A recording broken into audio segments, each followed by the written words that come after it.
నమస్తే. ఈ మధ్య కాలంలో మనం చాలా అంటే చాలా చూసుకుంటున్నాం. రైలు ప్రమాదాలు వరుసగా జరుగుతున్నాయి. ఈ యొక్క 30 రోజుల వ్యవధిలోనే 2, 3 రైలు ఘటనలు మనం చూసాం. 1 ఇయర్ వ్యవధిలో సుమారు 6-8 రైలు యాక్సిడెంట్లు చూసాం. అసలు గతంలో ఎప్పుడు ఇన్ని యాక్సిడెంట్స్ జరగలేదు. బట్ నౌ ఏ డేస్ ఎక్కువ ఎందుకు జరుగుతున్నాయి? తెలుసుకుందాం మనం కూడా. దేశంలో ఇటీవల జరిగిన రైలు ప్రమాదాలు ఇంకా మర్చిపోక ముందే తాజాగా మరో ఘటన చోటు చేసుకుంది. మళ్ళీ తాజాగా ఘటన చోటు చేసుకుంది. ఉత్తరప్రదేశ్‌లో చండీగఢ్, దిబ్రూగఢ్ ఎక్స్‌ప్రెస్ రైలు పట్టాలు తప్పింది. ఈ ఘటనలో కొన్ని 4 ఏసీ కోచ్‌లు పట్టాలపైనే బోల్తా పడగా, మరికొన్ని బోగీలు పట్టాలు తప్పి పక్కకు ఒరిగాయి. సమాచారం అందుకున్న రైల్వే అధికారులు సహాయక చర్యలు చేపట్టారు. ఈ ప్రమాదంలో గాయపడిన వారిని ఆసుపత్రికి తరలిస్తున్నారు. ఈ ఘటనలో ఇప్పటి వరకు 2 ప్రయాణికులు ప్రాణాలు కోల్పోయారంట. ఇదిగోండి. 2 ప్రయాణికులు ప్రాణాలు కోల్పోయారంట. 4 ఏసీ బోగీలు పట్టాలు తప్పాయంట. కొంతమంది గాయాలే 2-3 చనిపోయారంట. ఎందుకు? దీనికి బాధ్యత ఎవరు వహిస్తారు?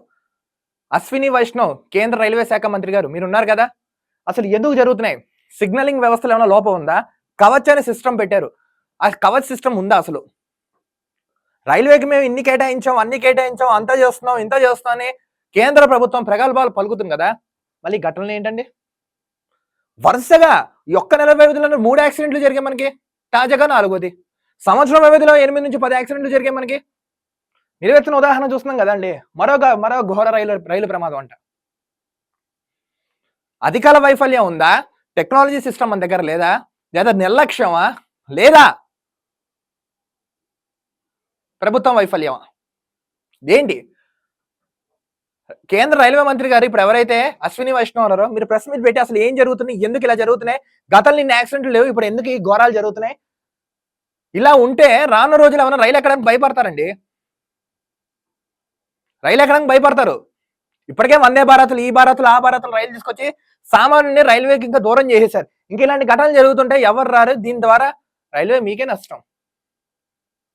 ఎందుకు చర్యలు తీసుకోవట్లేదు? ఇక్కడ ఎక్కడ వైఫల్యం ఉంది? అంటే అనుకోకుండా జరిగేదే యాక్సిడెంట్. అసలు దాంట్లో లోపాలేంటి? సిగ్నలింగ్ వ్యవస్థలో లోపం ఉందా? లోకో పైలట్ నడిపే తీరులో లోపం ఉందా? లేదా ట్రాక్ మరమ్మతులు సరిగ్గా లేవా? లేదా ప్రభుత్వ వైఫల్యం?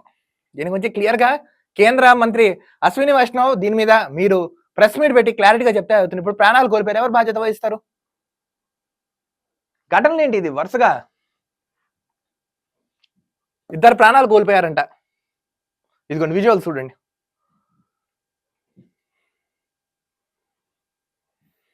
ఇదిగోండి విజువల్స్.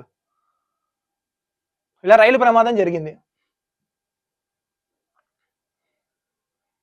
చండీగఢ్ దిబ్రూగఢ్ ఎక్స్ప్రెస్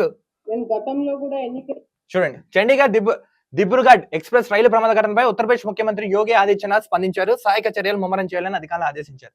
గాయపడిన వారికి మెరుగైన చికిత్స అందించాలని సూచించారు. ఇదే ఘటనపై స్పందించిన అస్సాం ముఖ్యమంత్రి హిమంత్ బిశ్వ శర్మ ప్రమాద విషయాన్ని అధికారులకు అడిగి తెలుసుకున్నారు. సంబంధిత అధికారులతో చర్చించి పరిస్థితిని సీఎం సమీక్షిస్తున్నట్లు అస్సాం ముఖ్యమంత్రి కార్యాలయం వెల్లడించిందంట. ఏం జరుగుతుంది? ఉపయోగం అంతా జరిగిన తర్వాత స్పందిస్తే ఏంటి? దొంగలపడిన 6 నెలలకు పోలీసులు వచ్చినట్టు ఉంది ఇప్పుడు వ్యవహారం. కేంద్ర ప్రభుత్వం వెంటనే ఇలాంటి వాటి మీద ఫోకస్ అని ఇలా ఘటన పునరావృతం కాకుండా చూసుకొని లేని పక్షంలో చాలా చరిగిపోని మచ్చలు అయితే మీకు మిగులుతుంది. అసలు ఎందుకు జరుగుతున్నాయి? ప్రాణాలు కోల్పోతున్నాయి కదండి. పాపం అభం శుభం తెలియని వాళ్ళందరూ చనిపోతున్నారు. దీని మీద రైల్వే అధికారులు వెంటనే చర్యలు తీసుకొని ఎవరిని ఇది న్యాచురల్ గా జరిగిందా, టెక్నికల్ గా జరిగిందా, లేదా అనుకోకుండా జరిగిందా పూర్తి నివేదిక ఇచ్చి బాధితులు ఎవరైతే ఉన్నారో వారికి న్యాయం చేసి వాళ్ళ పక్షాన నిలబడండి మీకు. కానీ తస్మాత్ జాగ్రత్త అబ్బా, ఎవరైనా సరే ఏదైనా సరే. మరో వీడియోతో కలుద్దాం. అంతవరకు చూస్తున్నానండి ఆకాశం news. This is Dilip signing off.